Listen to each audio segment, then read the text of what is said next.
The anti-Semitic decision of the International Court in The Hague is a modern Dreyfus trial, and it will end the same way.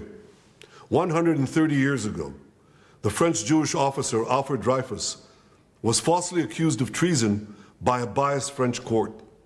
In response to these false accusations, the great French writer Émile Zola wrote his monumental essay, J'accuse. He accused the French court of anti-Semitic lies against an innocent officer who was later exonerated of all guilt.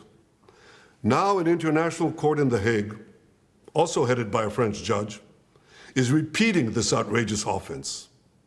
It is falsely accusing me, the democratically elected Prime Minister of the State of Israel, and Israel's former Defense Minister, Yoav Gallant, of deliberately targeting civilians. This when we do everything in our power to avoid civilian casualties. We issue millions of text messages, phone calls, leaflets to the citizens of Gaza to get them out of harm's way, while the Hamas terrorists do everything in their power to keep them in harm's way, including shooting them, using them as human shields. The court in The Hague accuses us of a deliberate policy of starvation. This when we've supplied Gaza with 700,000 tons of food to feed the people of Gaza. That's 3,200 calories for every man, woman, and child in Gaza. And these supplies are routinely looted by Hamas terrorists who deprive their people of much-needed food.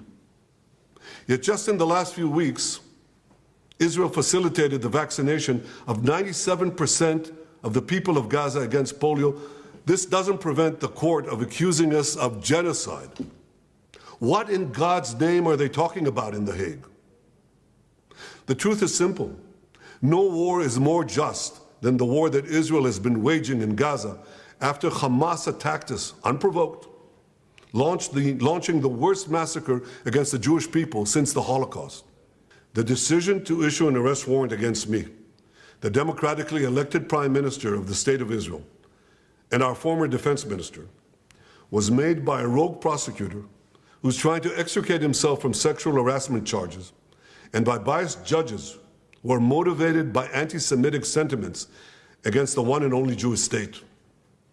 These judges did nothing. They did nothing against the real war crimes committed against the millions who've been murdered or uprooted by the dictatorships in Iran, Syria, and Yemen. Instead, they falsely accused the one democracy in the Middle East, Israel, thereby imperiling the right of all democracies to defend themselves against murderous terrorists and tyrants.